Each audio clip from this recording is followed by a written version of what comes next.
Maya Chen pressed her face against the observation window and stared at the massive space station floating in the darkness. Kepler Station looked like a giant metal flower, with 6 arms stretching out from a central hub. Each arm housed different sections: living quarters, classrooms, laboratories, and recreation areas. The whole thing slowly spun in the void, creating artificial gravity for the thousands of students and teachers inside. This was her new home for the next year. Maya picked up her single bag and walked toward the docking bay doors. At 17, she was one of only 12 humans accepted into the galaxy's most famous educational facility. The letter had arrived 6 months ago, written in perfect English, but signed by beings she had never heard of. The Galactic Education Council wanted human students, they said. Cultural exchange was important for understanding between species. Her parents had been proud but worried. Humans had only joined the galactic community 5 years ago, after a Vorthok exploration ship discovered Earth quite by accident. Since then, everything had moved very fast. Trade agreements, technology sharing, and now educational programs. Maya was part of the first wave of human students to study alongside alien classmates. The docking bay doors hissed open. Maya stepped inside and immediately noticed how different everything looked. The corridors were wider than human buildings needed, with strange angles that hurt her eyes if she looked too long. The lighting was softer, almost blue, and the air smelled like ozone and something she could not identify. A tall, thin being approached her. It looked almost like a human, but its skin was pale green, and its eyes were too large. When it spoke, its voice sounded like wind chimes. "Welcome to Kepler Station, Maya Chen. I am Counselor Veltar. I will show you to your quarters and explain the basic rules." Maya followed the counselor through the corridors. Other students passed them, and Maya tried not to stare. Some looked almost human but with different colored skin or strange proportions. Others were completely alien. One group had 4 arms and scales, while another species seemed to be made of living rock. "Your species is quite famous here," Veltar said as they walked. "The Death World humans, they call you. Very interesting evolutionary path." "Death World?" Maya asked. "Oh yes. Your planet Earth is considered one of the most dangerous worlds in known space. Most civilized species evolved on peaceful planets, with gentle climates, but Earth..." Veltar made a sound like a sigh. "Earthquakes, hurricanes, volcanic eruptions, ice ages, predators, diseases, wars. How your species survived is remarkable." Maya did not know what to say to that. Earth seemed normal to her. Sure, there were natural disasters and dangerous animals, but humans had always dealt with those things. Every species had challenges, right? They reached her quarters, a small room with a bed, desk, and personal computer terminal. The walls were plain metal, and the window showed the spinning stars outside. "Classes begin tomorrow," Veltar explained.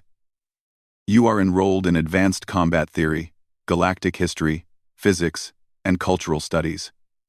Your schedule is on the terminal." After the counselor left, Maya sat on her bed and activated the computer. She scrolled through information about her classmates and teachers. Most of the students came from the core worlds, planets that had been part of galactic civilization for thousands of years. Their species had long histories of peaceful cooperation, advanced technology, and sophisticated culture. Then there were the Vorthak. Maya studied their species profile with growing interest. The Vorthak came from a high-gravity world and had evolved thick, chitinous exoskeletons that made them look like giant insects. They were warriors by nature, priding themselves on physical strength and honor in battle. Their culture valued courage, discipline, and loyalty above all else. According to the files, they had joined galactic society over a century ago and quickly became respected for their military expertise and unwavering moral code. The profile mentioned that Vorthak considered most other species to be physically weak and mentally soft. They respected strength and despised cowardice. Maya wondered what they would think of humans. She found out the next morning. Maya's first class was Advanced Combat Theory, held in a large amphitheater-style room. Students sat in curved rows facing a holographic display area. Maya chose a seat near the back and tried to look confident as other students filed in. The Vorthak students were impossible to miss.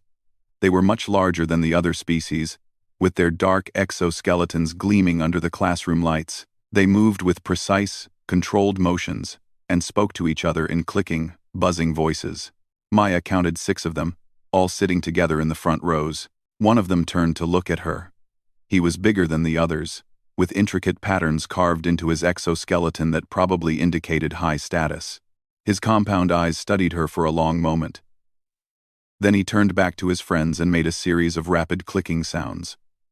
The other Vorthak looked at Maya and clicked what sounded like laughter. Professor Kethrin, a reptilian being with golden scales, entered the room and began the lesson. The topic was comparative military doctrine across different species. Maya listened carefully as the professor explained how various civilizations approached warfare. The Zenthari prefer long-range combat with energy weapons, Professor Kethrin said, displaying holographic battle formations. The Vorthak excel at close-quarters combat with their natural armor and strength. The Melody use advanced AI systems to coordinate complex strategies. "What about humans?" asked one of the Zenthari students. The professor paused. "Human military doctrine is unique. They are newcomers to our civilization, and their methods are still being studied." The large Vorthak student from earlier raised one of his 4 arms. "I am Zexthul of House Korthron. My family has studied the human homeworld reports. Their so-called military history is nothing but random violence and destruction. They have no honor, no code, no understanding of proper warfare." Maya felt her cheeks grow hot. She had studied military history in school and knew that human warfare was complex and sophisticated, even if it was often brutal. "Humans fight like animals," Zexthul continued, clicking with what Maya was learning to recognize as contempt. "They poison their enemies, attack civilians, and use weapons that destroy everything around them.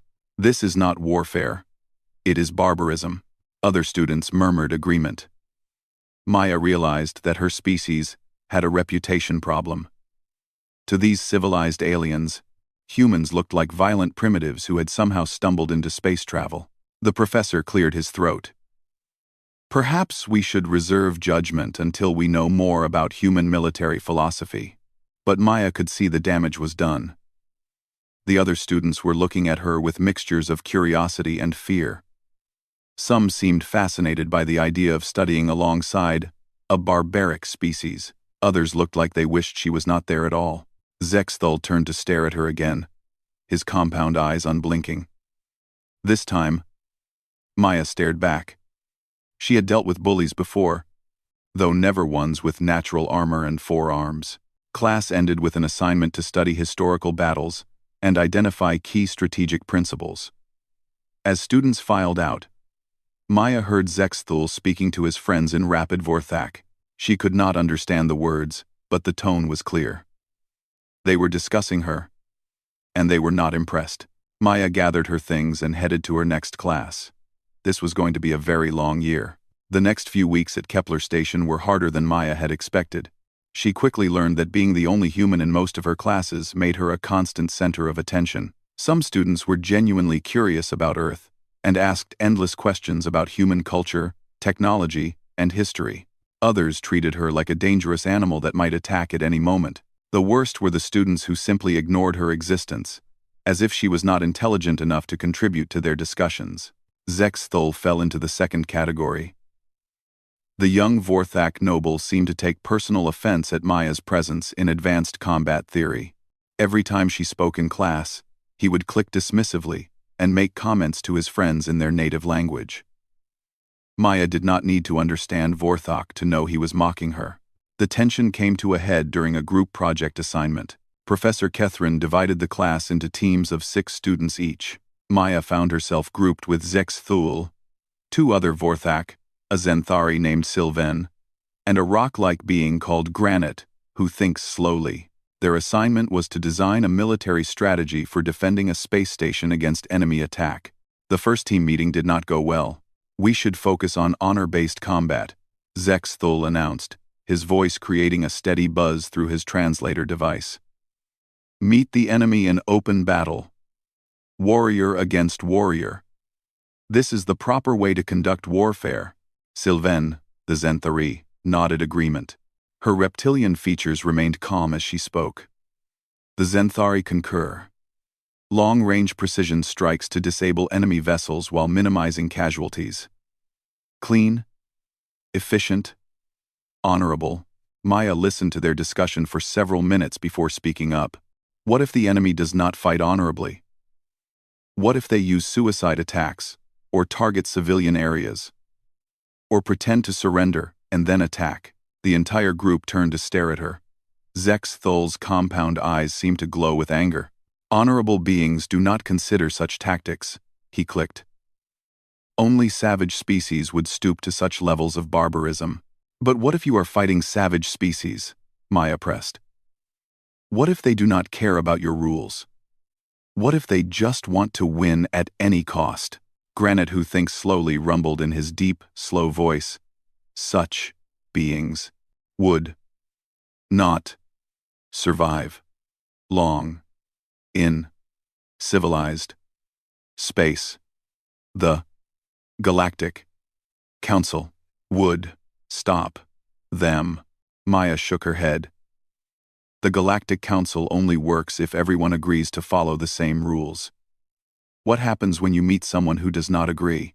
Then we crush them with superior firepower and moral authority, Zexthul said flatly. Might makes right, but only when might is guided by honor. Maya opened her personal tablet and began sketching defensive positions. Okay. But what if they send small infiltration teams to disable our weapons from inside the station? What if they poison our air supply? What if they hack our computer systems and turn our own defenses against us? The silence stretched for long seconds. Finally, Sylvain spoke. These are disturbing thoughts. Where do humans learn such tactics? History class, Maya said simply. Human armies have used all these strategies at various times. They work. This is exactly what I mean. Zexthul buzzed, rising from his seat. Humans think like criminals and terrorists. You corrupt the very concept of warfare with your poison thoughts. Maya felt her temper rising. I am trying to help our team succeed. The assignment is to defend against enemy attack, not to feel good about ourselves. Better to lose with honor than win with shame. One of the other Vorthok clicked in agreement with Zexthul. That is easy to say when you are not the one dying, Maya shot back. Tell that to the families of everyone who gets killed because you were too proud to use effective tactics. Zexthul slammed one of his 4 fists on the table, creating a loud crack. Enough. Your species thinks death is worse than dishonor. This is why you are still primitives playing with stolen technology. Maya stood up slowly. She was much smaller than the Vorthak, but she met his compound eyes without flinching. My species survived on one of the most dangerous planets in the galaxy. We did not do it by being polite to things that wanted to kill us. Survived like animals, Zexthul spat. Now you contaminate civilized space with your presence. That is enough, both of you, Sylvain interrupted. We have work to do, but the damage was done. The group spent the rest of the meeting in tense silence, with Zexthul and his friends developing their honor-based strategy, while Maya worked alone on contingency plans for unconventional attacks. 2 days later, the teams presented their strategies to the class. Zexthul's group went first, displaying an elegant formation of defensive ships arranged in ceremonial battle lines. Their plan emphasized courage, sacrifice, and glorious combat between matched opponents. Professor Kethrin nodded approvingly. An excellent display of traditional Vorthak military principles. Honor and strength combined with tactical sophistication. When Maya's turn came to present her additional suggestions, the classroom atmosphere changed dramatically. She had prepared detailed scenarios for asymmetric warfare, psychological operations, and what humans called fighting dirty. The enemy might use civilian ships to hide their attack vessels, Maya explained, highlighting her diagrams. They might send false surrender signals to get close to our defenses. They might release biological agents into our air recycling systems. They might hack our communications and give false orders to our defenders. As she spoke, Maya noticed the other students growing more and more uncomfortable. Some looked disgusted. Others seemed frightened, as if she was describing genuine plans to attack them. These tactics violate every principle of civilized warfare. Zexthal interrupted. No honorable being would consider such strategies. Honorable beings might not consider them, Maya replied. But dishonorable beings definitely will. And if we are not prepared for dishonorable tactics, we will lose to dishonorable enemies. Professor Kethrin cleared his throat. While Miss Chen's scenarios are creative, we must remember that the galaxy is governed by the warfare convention of Artulis Prime. All civilized species have agreed to certain limitations on military conduct. What about uncivilized species? Maya asked. What happens when we meet beings who never signed the convention? The professor paused. The Galactic Defense Force would handle such situations according to established protocols. Maya wanted to ask what happened if the Galactic Defense Force lost, but she could see that her classmates were already upset enough. She finished her presentation quickly and sat down to uncomfortable silence. After class, Maya overheard Zexthul talking to a group of students from other species. You see what I mean about humans, he was saying. They think like predators, not civilized beings. Their minds are filled with violence and treachery. How can we trust a species that considers honor to be weakness? But what if she is right? Asked a small, furry student Maya recognized from galactic history. What if we do meet enemies who fight without honor? Then we will defeat them with superior courage and moral authority, Zexthal replied. Right always triumphs over might when guided by noble purpose. Maya walked past them toward her next class. She was starting to understand why humans had been invited to join galactic civilization. It was not because the other species wanted to learn from humanity's wisdom or culture. It was because humanity scared them. These aliens had spent thousands of years developing a civilization based on rules, honor, and mutual respect. Their wars were formal affairs conducted according to strict codes. Their criminals were polite lawbreakers who accepted punishment when caught. Their military strategies assumed that enemies would fight fair and surrender when defeated. Maya realized that the galaxy had never faced a truly hostile force, one that played by different rules or no rules at all. The aliens were like sword fighters who had only ever faced other sword fighters.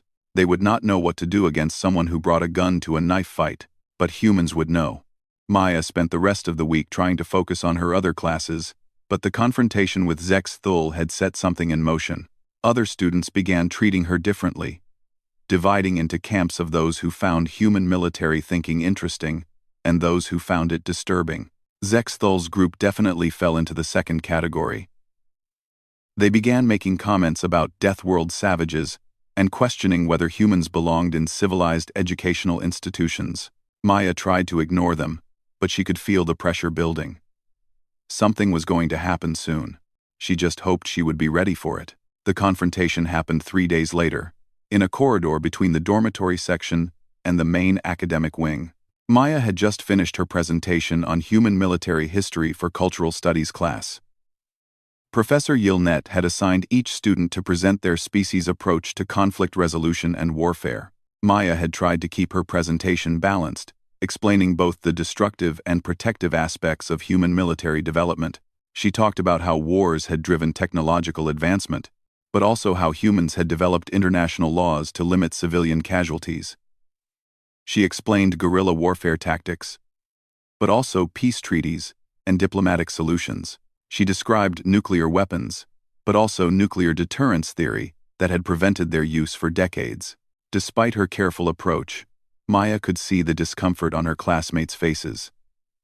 When she mentioned that humans had once used biological weapons, several students visibly recoiled. When she explained the concept of total war, conflict aimed at destroying an enemy's entire society rather than just their military, the silence in the room was deafening. Questions? Professor Yilnet asked when Maya finished. A Zenthari student raised her hand. Are humans still conducting these total wars? No, Maya replied. Most human nations have agreed to limit warfare according to international law. We learned that uncontrolled conflict destroys everyone involved. But you still maintain weapons capable of destroying entire planets? Asked another student. Yes, but as deterrents. No one uses them because everyone knows the consequences would be too terrible. Zexthul had been silent during the presentation, but Maya could see his agitation growing. His exoskeleton was darkening, which she had learned was a sign of strong emotion in Vorthak. Finally, he could not contain himself any longer. This is madness, he buzzed loudly, interrupting another student's question. A species that builds weapons to destroy worlds and calls it peace? That develops tactics to murder civilians and calls it strategy? Humans are not civilized. They are barely controlled savages. Maya felt her face grow hot. We learned from our mistakes. That is what civilization means. Getting better over time. You learned to hide your savagery behind pretty words. Zexthul replied, his voice growing louder. But your true nature shows in everything you think and say. You should not be here, contaminating civilized minds. With your violent ideas, Professor Yilnet tried to restore order. Perhaps we should move on to the next presentation. No, Zexthul stood up from his seat, his forearms spread wide in a gesture of dominance. This human has spent weeks poisoning our discussions with her death world thinking. She talks of honor as weakness, and violence as strength. She corrupts everything she touches. Maya remained standing at the front of the class. I am trying to share knowledge that might be useful. Human military history shows what works and what does not work in real conflicts. Real conflicts? Zexthul clicked with what sounded like bitter laughter. You mean the chaotic slaughter that humans mistake for warfare? True warriors fight with honor, following codes developed over centuries of noble tradition. And what happens when your honorable enemies decide to ignore your noble traditions? Maya asked. What happens when they cheat? Then they reveal themselves as animals, and we destroy them like animals. What if the animals are stronger than you? The question hung in the air like a challenge. Zexthul's compound eyes focused on Maya with laser intensity. The rest of the class watched in nervous silence. Impossible, Zexthul said finally. Strength without honor is just brutish violence. It cannot stand against true warriors guided by righteous purpose. Maya shook her head. History is full of righteous warriors who lost to brutal enemies. Good intentions do not stop bullets. Perhaps, Professor Yilnet said quickly, we should continue this discussion after class. But Zexthul was already walking toward the front of the room, his footsteps heavy on the metal floor. Maya could see other students backing away from his path. The young Vorthak noble was radiating anger and frustration. You represent everything wrong with your species, he said, stopping just in front of Maya. Even though she was standing on the raised platform at the front of the class, Zexthul was still taller than her. Dishonorable, undisciplined, weak, Maya looked up at him calmly. I am not the one losing my temper in front of a class. Temper? Zexthul's voice rose to a buzzing roar. You dare question my self-control? You, whose species kills for pleasure and calls it evolution? That is not what I said. It is what you meant. Humans disguise their bloodthirsty nature with academic language, but we see through your pretense. Professor Yilnet was moving toward them now, but Maya could see he was uncertain how to intervene. Conflict resolution between different species was complicated when their ideas of appropriate behavior varied so widely. The class period ended with the sound of the station's bell system. Students began gathering their materials and heading for the doors. Several lingered to watch the confrontation between Maya and Zexthul, but most seemed eager to escape the tense atmosphere. Maya picked up her presentation tablet and started to leave the platform. Zexthul moved to block her path. We are not finished, human. Yes, we are, Maya said firmly. I have another class. She tried to step around him, but Zexthul moved to block her again. They were alone now except for Professor Yilnet, who was gathering his materials while keeping a nervous eye on them. You will not walk away from me, Zexthul said. Your disrespect demands satisfaction.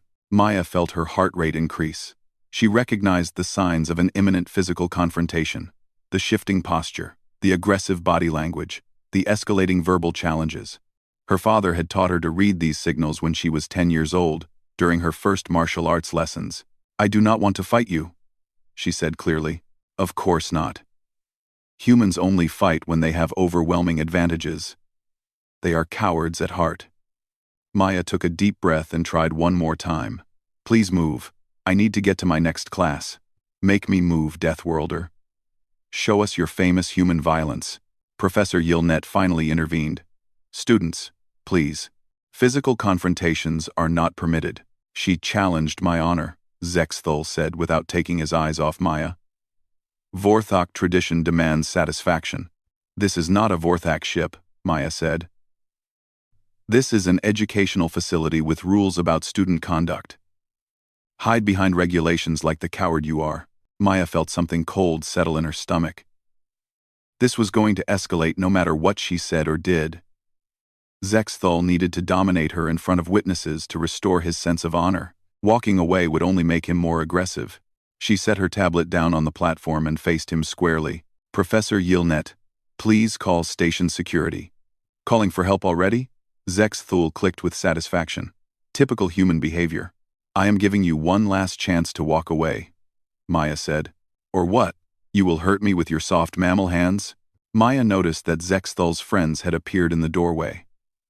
3 other young Vorthak watched with anticipation, clicking encouragement to their leader. Word was spreading through the student population. There was going to be a fight between the human and the Vorthak noble. Maya calculated distances and angles. Zexthul was bigger, stronger, and had natural armor. But she was faster and more flexible. More importantly, she had trained for situations exactly like this since childhood. "Last warning," she said. Zexthul reached out with one of his primary arms, intending to grab Maya by the front of her uniform and lift her off the ground. It was a traditional Vorthak dominance display, showing superior strength by physically controlling an opponent without causing serious harm. What happened next lasted less than 3 seconds. Maya's response was immediate and devastating.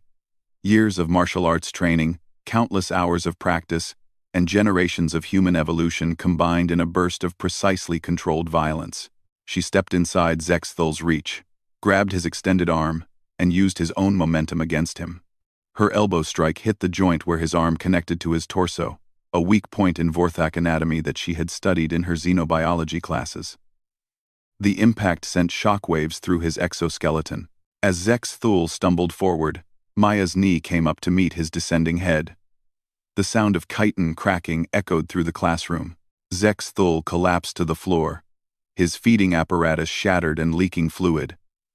He tried to speak, but only managed wet clicking sounds. Maya stood over him, breathing hard, but in complete control. Professor Yilnet was shouting into his communication device. The 3 Vorthak students in the doorway stared in shock at their fallen leader.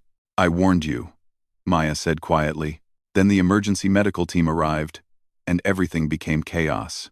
Maya sat in the small holding room, staring at her hands. They looked completely normal. Just human hands. Nothing special about them, but those hands had put Zexthul in the medical bay with injuries that required reconstructive surgery. The holding room was designed for student disciplinary matters, not criminal investigations. Soft lighting, comfortable chairs, and walls painted in calming colors. Maya felt like she was waiting to see the principal, not facing possible expulsion and deportation. Station Security Chief Corvan entered the room carrying a thick data tablet. He was a tall, thin being with gray skin and large black eyes, one of the Delvari, a species known for their analytical minds and strict adherence to protocol. "Miss Chen," he said, settling into the chair across from her. "I need to ask you some questions about the incident in Professor Yilnet's classroom." Maya nodded. She had been expecting this conversation for the past 6 hours, ever since the emergency medical team had carried Zexthul away on a hover stretcher. "Can you describe what happened in your own words?" Maya took a deep breath and walked through the events leading up to the confrontation. She tried to be as objective as possible, explaining Zexthul's increasing hostility over the past weeks and his aggressive behavior during and after her presentation. When he reached for me, I defended myself, she concluded. I did not intend to injure him seriously. Chief Corvin made notes on his tablet. According to witnesses, you warned him multiple times to back away. Yes, sir. And you asked Professor Yilnet to call security. Yes, sir. Yet, when student Zexthul made physical contact with you, your response was immediate and effective. Maya was not sure how to respond to that. I have martial arts training. When someone grabs you, you react automatically. The medical team says Zexthul's injuries are severe. His feeding apparatus is damaged, requiring surgical reconstruction. Several segments of his exoskeleton are cracked. He will need nutritional support for several weeks.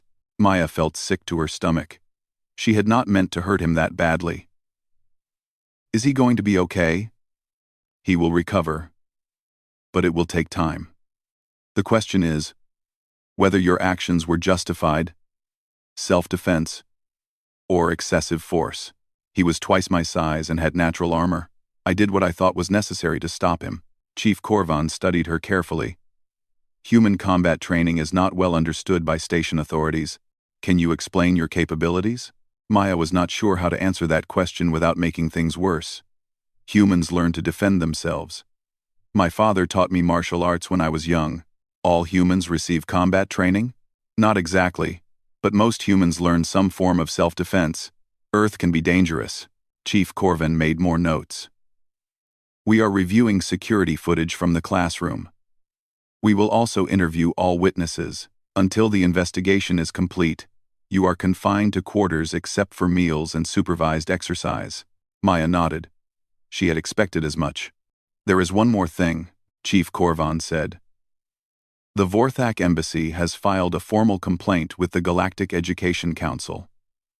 They claim this incident proves humans are too violent for civilized educational programs. Maya's heart sank. She had ruined it for everyone. The 12 human students at Kepler Station might all be sent home because of her actions. I understand, sir.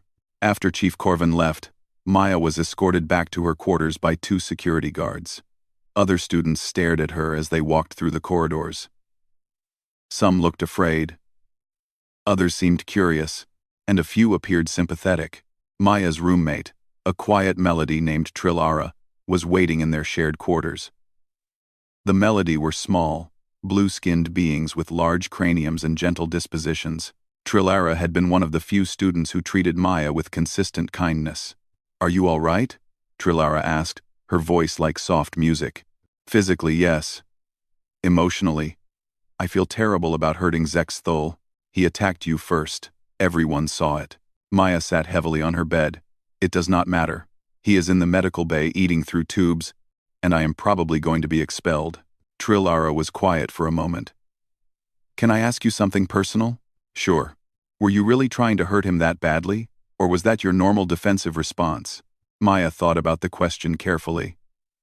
I was trying to stop him from grabbing me. In human martial arts, you learn to disable an attacker quickly and completely. Half measures can get you killed, but you pulled your strikes, did you not? Maya looked at her roommate in surprise. How did you know that? I watched the security footage. My species has very good eyesight and reflexes. I could see you holding back at the last instant. If I had not held back, Maya did not want to finish that thought. Zexthul would be dead, Trilara said quietly. Humans are much more dangerous than they appear. Over the next 2 days, Maya remained confined to quarters, while the investigation continued. Trilara brought news from her classes and the general student population. The incident had divided the station into factions. Some students believed Maya had acted in justified self-defense, while others agreed with the Vorthak position that humans were too violent for civilized society. On the 3rd day, Maya received an unexpected visitor. Counselor Veltar entered her quarters carrying another data tablet and wearing an expression she could not read. Miss Chen, I have news about the investigation. Maya braced herself for expulsion orders. The security footage clearly shows that student Zexthul initiated physical contact without provocation. Your warnings were recorded and documented. Chief Corvin has concluded that your response, while severe, was proportional to the perceived threat given your species' evolutionary background. Maya felt a wave of relief. So I am not being expelled? The situation is more complicated than that. Veltar sat down across from her. The Vorthak embassy is demanding your removal, but other species representatives are supporting your right to remain. The matter has been elevated to the Galactic Education Council for final determination. What does that mean for me? It means you wait while bureaucrats argue about human nature and interspecies relations. Veltar paused. But there is something else you should know.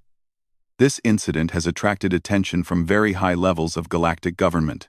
High levels? The Galactic Defense Force has requested a copy of the security footage and all related medical reports. They are very interested in human combat capabilities. Maya frowned. Why would the military care about a student fight? Veltar was quiet for a long moment. Miss Chen, can I speak to you off the record? I guess so. Your species' admission to galactic civilization was not entirely motivated by cultural exchange or academic curiosity. Maya felt a chill run down her spine. What do you mean? There are threats in the galaxy that most civilian populations do not know about. Hostile forces that do not follow civilized rules of engagement. Forces that our traditional military doctrines have proven inadequate to address. Are you saying the galaxy is at war? Not yet. But intelligence reports suggest that may change soon. When it does, the galaxy will need soldiers who think differently than our current military leadership. Maya stared at the counselor. Soldiers who fight like humans. Soldiers who fight to win, regardless of honor codes or traditional limitations. The full implications hit Maya like a physical blow. Humans had not been invited to join galactic civilization as equals. They had been recruited as potential weapons. How many people know about this? Very few. The civilian populations believe in the cultural exchange program. Even most human students and their families are unaware of the underlying strategic considerations. But the governments know? Some of them. The decision was made at the highest levels of galactic security. Maya felt angry and manipulated. So we are not students. We are test subjects. You are both. The education is real, and the cultural exchange has value, but you are also being evaluated for potential military applications. And my fight with Zexthul has provided very valuable data about human combat effectiveness in real-world situations. Maya stood up and walked to the window, looking out at the spinning stars. What happens now? That depends on several factors. The investigation results, the political negotiations, and most importantly, whether the intelligence reports about incoming threats prove accurate. Veltar stood to leave.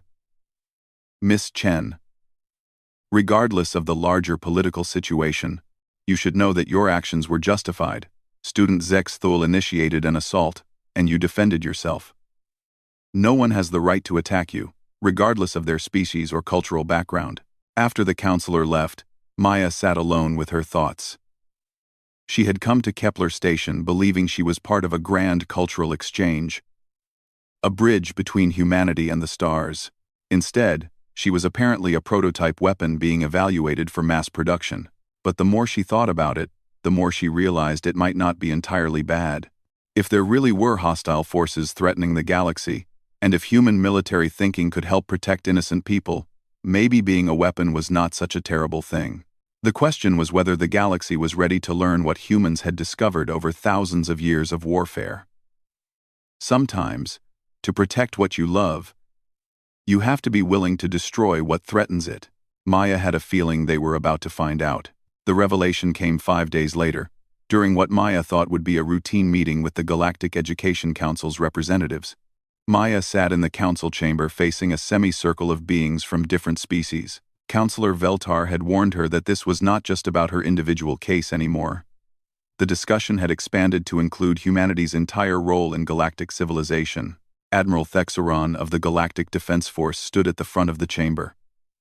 He was a massive being, even by Vorthak standards, with battle scars marking his dark exoskeleton. Unlike Zexthul, this Vorthak radiated competence and controlled authority, rather than youthful arrogance. Miss Chen, Admiral Thexeron began, his translator rendering his clicks into clear speech. What I am about to tell you is classified at the highest levels of galactic security. You are being briefed because recent events have accelerated certain strategic timelines. Maya nodded, trying to look more confident than she felt. 3 months ago, long-range sensors detected an approaching fleet of unknown origin. They are not responding to any communication attempts, and their technology appears to be significantly advanced compared to current galactic standards. A holographic display activated, showing star charts with moving points of light. Maya could see a formation of contacts moving steadily toward the inhabited regions of the galaxy. Initial attempts at peaceful contact failed. Our diplomatic ships were destroyed without warning. Automated probes sent to gather intelligence were either destroyed or disappeared entirely. The display shifted to show tactical analyses and projected fleet movements. 2 weeks ago, the unknown fleet encountered a border patrol from the Zenthari Republic. The engagement lasted 4 minutes. 12 Zenthari cruisers and their escort fighters were completely eliminated with no apparent damage to the enemy force. Maya felt her stomach tighten. She had friends from the Zenthari Republic in her classes. Admiral Thexron continued. The enemy fleet uses tactics that violate every principle of civilized warfare. They target civilian populations, use weapons of mass destruction without warning, and show no interest in negotiation or surrender terms. How long before they reach the core worlds? Maya asked. At their current rate of advance, approximately 8 months. The chamber fell silent. 8 months to prepare for an enemy that had already proven capable of destroying fleets. Our current military doctrine is based on thousands of years of civilized conflict between honorable opponents, Admiral Thexron said. Honor codes, rules of engagement, proportional response, protection of non-combatants. These principles have maintained peace in the galaxy for millennia, but they are useless against an enemy that ignores those principles. Maya said quietly. Correct. We need new strategies, new tactics, and new ways of thinking about warfare. Another voice spoke from the council semicircle. Maya recognized Ambassador Krilvin, the senior Vorthok representative. When your species was discovered, our military analysts studied your historical records with great interest. Human warfare is unlike anything in our experience. Brutal, yes, but also remarkably effective. Maya was beginning to understand. You invited humans into galactic civilization to study our military methods. Initially, yes, Admiral Thexron admitted. But the cultural exchange programs have revealed something more important than tactical knowledge. They have shown us how your species thinks about conflict itself. I do not understand. Ambassador Krilvin leaned forward. Miss Chen, when student Zexthul grabbed you, what was your first concern? Maya thought about the question. Stopping him from hurting me. Not honor? Not following proper procedure? Not minimizing damage to station property? No, I just wanted to stop the threat. Exactly. Humans have a fundamentally different relationship with violence than other galactic species. You see it as a tool to accomplish objectives, not as a ritual to demonstrate virtue. Admiral Thexron activated another display, this one showing human military history. Battles, campaigns, and strategic innovations scrolled past.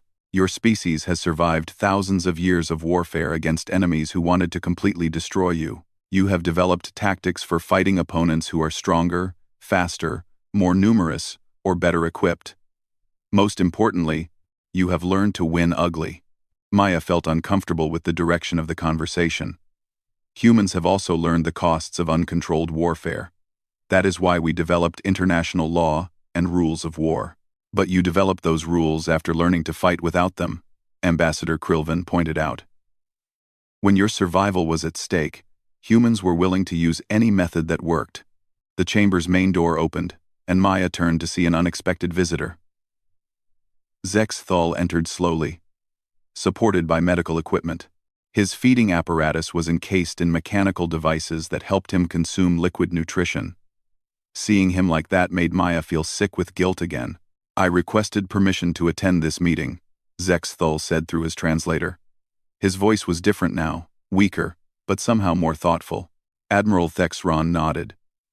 Student Zexthul has been briefed on the strategic situation. His perspective as someone who experienced human combat capabilities firsthand is valuable. Zexthul made his way to an empty seat near the front of the chamber. Maya could see other students gathering in the observation gallery. Word had spread that something important was happening. "Miss Chen," Zexthul said, looking directly at her, "I owe you an apology. And an explanation." Maya stared at him in surprise. "You do not owe me anything. I hurt you. You defended yourself against my attack.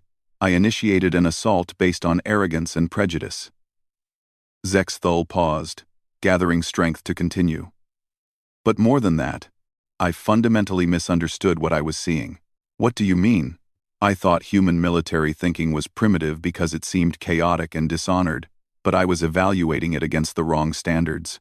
Admiral Thexron activated a new display showing recent battle footage from the encounters with the unknown fleet. "Watch carefully," he said. The footage was disturbing. Maya saw Zenthari ships attempting to maintain formation while under attack, following their tactical doctrine even as they were systematically destroyed. The enemy ships ignored all conventional patterns, striking from unexpected angles, and using weapons that seemed designed to cause maximum psychological impact. "Our forces fought bravely and honorably," Admiral Thexron said. "They followed every principle of civilized warfare. And they died without inflicting any meaningful damage on the enemy." Zexthul spoke again, his voice gaining strength. "If those had been human ships, what would they have done differently?" Maya studied the tactical display. "They would not have maintained formation after the first attacks. Human ships would have scattered, used terrain to break up enemy formations, targeted command vessels even if it meant ignoring military honor codes. They would have retreated when outmatched and regrouped for guerrilla attacks. They would have fought to win instead of fighting to maintain honor," Zexthul said. "This is what I failed to understand." Ambassador Krilvin stood up. "The Galactic Education Council has reached a decision. All human students will be offered advanced placement in strategic studies programs. More importantly, we are requesting that Earth's government send military advisors to help redesign our defensive strategies." Maya felt the weight of the moment. "You want humans to teach the galaxy how to fight dirty. We want humans to teach the galaxy how to survive," Admiral Thexron corrected. "There is a difference. What about the other students? Many of them are still afraid of human violence." Zexthul answered that question. "Fear can be overcome with understanding. I was afraid because I thought human aggression was uncontrolled savagery. Now I understand it is controlled application of necessary force." Admiral Thexron addressed the entire chamber. "Starting tomorrow, Miss Chen will begin teaching a new course. Asymmetric Warfare Theory. Attendance is voluntary but recommended for all students, regardless of species." Maya felt overwhelmed. "I am just a student myself. I do not know enough to teach military strategy to others. You know enough to defend yourself effectively against a trained Vorthak warrior," Zexthul pointed out. "You know enough to think tactically under pressure. Most importantly, you understand that sometimes survival requires abandoning honor. That does not mean humans are without honor," Admiral Thexron added. "It means you understand that honor is meaningless if everyone you care about is dead." Over the following weeks, Maya found herself in the strange position of being both student and teacher. Her asymmetric warfare classes started with just a few curious students, but word spread quickly. Soon she was teaching packed auditoriums about concepts that most galactic species had never considered. She explained how smaller forces could defeat larger ones through mobility and unpredictability. She taught lessons about psychological warfare and the importance of disrupting enemy morale. She demonstrated how breaking traditional rules of engagement could provide decisive advantages against conventional opponents. Most importantly, she helped her classmates understand the difference between fighting to follow rules and fighting to achieve objectives. Zexthul became one of her most dedicated students. Still connected to his feeding apparatus, but growing stronger every day, he attended every class and asked challenging questions. His transformation from hostile opponent to thoughtful ally became a symbol of the galaxy's changing attitude toward human military thinking. "I understand now why humans survived on a death world," he told Maya, after one particularly intense lesson on survival tactics. "You did not adapt to your environment by becoming stronger or faster. You adapted by becoming more clever and more willing to do whatever survival required. And now the galaxy needs to adapt the same way, Maya replied. 3 months after the incident that had nearly ended her educational career, Maya stood in the observation deck of Kepler Station, looking out at the stars. Somewhere in that darkness, an enemy fleet was approaching, with weapons and tactics that could destroy everything the galaxy had built. But the galaxy was learning. Human military advisors were arriving at major defense installations. New tactical doctrines were being developed that emphasized effectiveness over honor. Most importantly, the various species were beginning to understand that survival sometimes required abandoning old assumptions about civilized behavior. Maya's communicator chimed with an incoming message. It was from her father on Earth. Proud of you, kid. Remember what I always taught you. There are no fair fights, only fights you win and fights you lose. Make sure the galaxy wins. Maya smiled and looked back toward her classroom. She had students to teach and a galaxy to help prepare for war. It was not the cultural exchange program she had signed up for, but it might be the most important work she would ever do. In the medical bay, Zex Thul was practicing human combat techniques with his physical therapist. Learning to fight in ways his ancestors would have considered dishonorable. His feeding tubes were a constant reminder of what happened when civilized assumptions met death-world realities. But he was alive. He was learning. And when the enemy arrived, he would be ready to fight like a human. Dirty. Desperate. And determined to win at any cost. The galaxy was about to discover what humanity had learned over millennia of brutal evolution. Sometimes, to protect what you love, you have to become something your enemies will fear.